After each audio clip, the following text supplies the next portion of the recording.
Well, hey there, it's Eric. It is a coldish morning here in Northern California.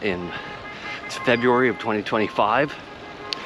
And I thought I'd talk a little bit about something that's been kind of kicking around in my brain for a while. And that is some changes in the way I've been riding over the last few years. Now, if you have watched many of the videos on my channel, you'll know that I've been involved in long distance cycling for a long time. Done Paris-Brest-Paris 3 times, plus a 4th time when I tried and finished. But done that ride 3 times. Done a bunch of long distance rides over the course of my cycling career. I did my first 100-mile ride of Century in 1981, as I recall. It was called the Twin Rivers Century down in Southern California. I don't know if it's still run anymore, but that was my first, and that really got me hooked on the idea of riding long distances on the bike. So I started doing centuries, and then in 1983, when I was living up here in Northern California, I rode the Davis double century, which is 200 miles in a day, for the very first time. Really hard ride that day. I'd never done anything that long, and it still sticks in my mind as just a totally memorable event and something that I take a lot of pride in finishing. So that first Davis double century really got me going, and for a long time I was doing double century rides, I mean for decades. It was aided in large part, at least in terms of motivation, by something called the California Triple Crown, which is a challenge series here in California.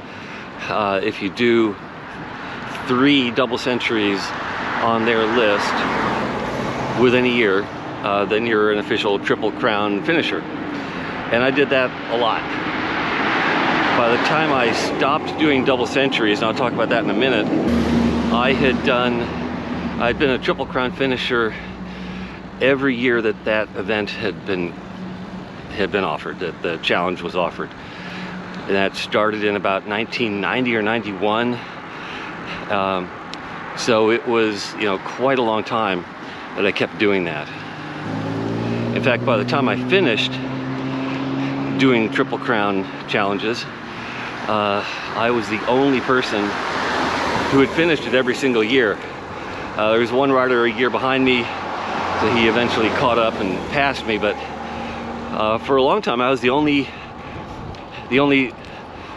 consecutive finisher every year that had been offered. And a lot of those rides, they started with about 6 rides in the Triple Crown, as I recall. They're up to something like 15 now. But I mostly did some of the more difficult rides, with a lot of climbing, a lot of heat and so on.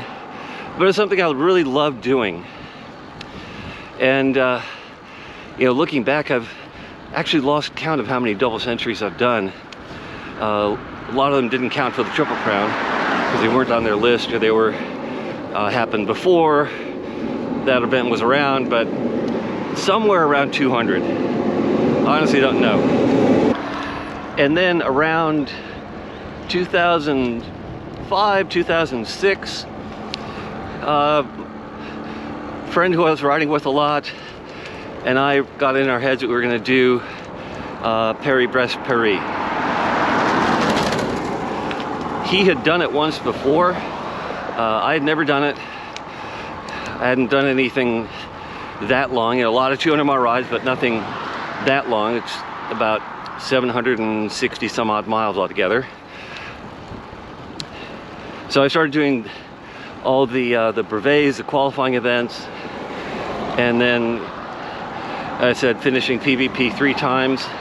First time on a fixed gear bike, second and third times on regular bikes. And that took me up to 2015 was my last official finish in PvP.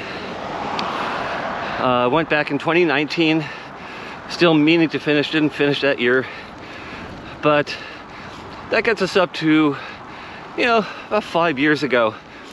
And that was around the time that it finally hit me that I didn't really need to go out and do those rides anymore. Yeah, like I said, I loved doing them while I was there. Took a lot of pride in it. Spent a lot of time, you know, riding in advance of them to get physically ready for it. But eventually, it just hit me that, you know, I don't really need to do these anymore. Not getting as much enjoyment out of them as I was. And it really came to a head one year on one of the double centuries up here when I was talking to a friend at one of the rest stops. So that year at that rest stop, I started talking to my friend, and I was still doing the Triple Crown then. And I mentioned to him that, yeah, I was doing that particular ride, which I liked, the Davis Double, which I always did, and then a third ride down in Southern California that I would go down there for, because I had to work anyway. I had to be down there every week, but I did that ride, not really liking it that much. It was, you know, it was okay, but the scenery wasn't that great. It started and ended in really urban settings, which I didn't particularly like. Anyway, long story short, what my friend said was, you know, Eric, nobody really cares. You know, don't do it if you don't want to. And that sounds simple, but it really struck a chord, and it made me think that, yeah, you know, if I don't want to do it, then why am I doing it? There wasn't a whole lot of recognition coming out of maintaining my Triple Crown streak. And I didn't really like doing that ride. So I stopped. And that got me down to, you know, doing a couple double centuries a year. And then finally, during COVID, I started, well, maybe toward the end of COVID, one year came and I had started organizing the workers' ride for the Davis Double, and I would do that ride a week ahead of the official event, which still made me an official finisher. But one year I just decided, you know, I'm just not going to do either one of them. I'm not going to do the workers' ride. I still supported it and organized it, put it on. But I finally decided, you know, I don't need to do it. I had done the Davis Double 37 times, and I had always thought, well, I'm going to go for 40. And then eventually, you know, my friend said again, just kind of came back, and I thought, well, you know, other than me, nobody really cares.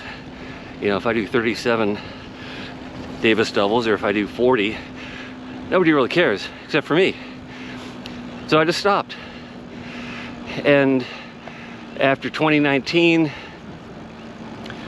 when I went over to France and did not finish PVP, I just decided, well, that's going to be my last time there.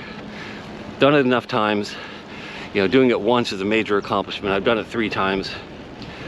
And again, you know, nobody really cares. If I do it 4 times or 5 times, if it's not something internal to me, then, you know, why do it?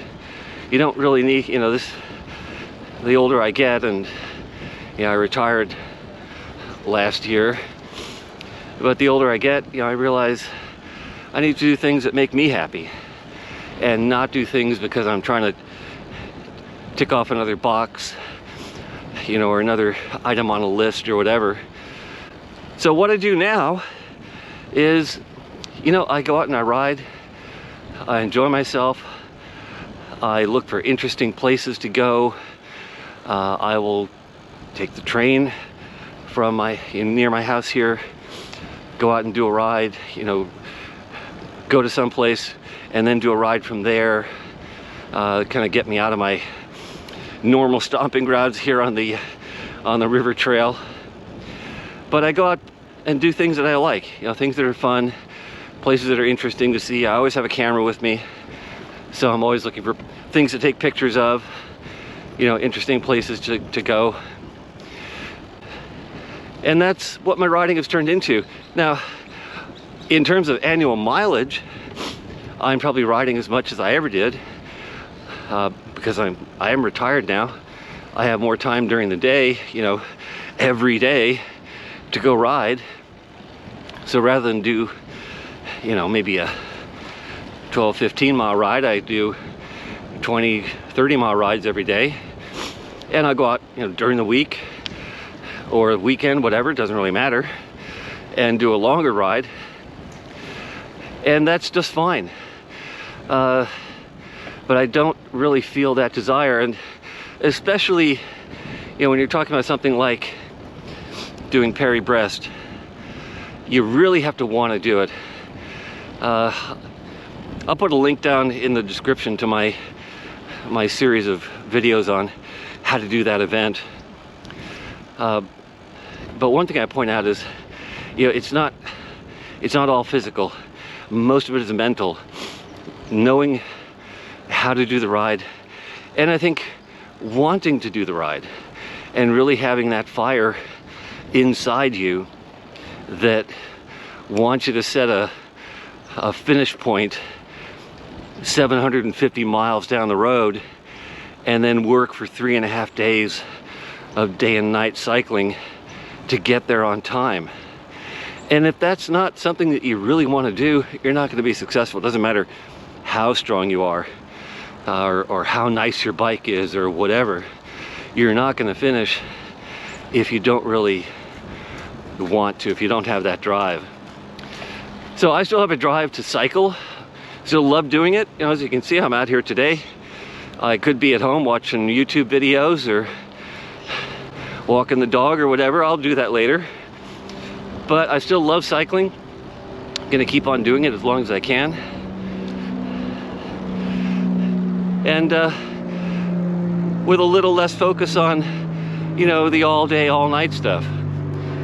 If it's not fun, you know, I'm not gonna do it. If I get up and it's cold and raining, you know, I don't really need to get out. I don't need to wake up at 4 o'clock in the morning, drive to the start of a ride an hour and a half away, and then set out on a, you know, a cold day to be on my bike for the next 20 hours or so. I may still do that, or may not. It's just what I want to do now. So anyway, I thought that might be interesting to folks, and, you know, especially if, like me, you're getting a little older and finding your priorities changing a little bit, as they tend to do. You know, it's okay. My wife has a saying, if we're out walking or hiking, which we infrequently do, her saying is, you know, it's scenic enough here. Which means, why do I have to go all the way to the top of that mountain or whatever? It's beautiful here. I've had my fill. Let's turn around and go home and get a coffee. That's my advice for everyone. Scenic enough here. You know, that's a long enough ride. I don't have to prove anything to anybody. If you don't think my rides are long enough, well, that's you. All right, that's it for this video. Everybody out there, stay safe, ride safely, and I'll see you in the next one.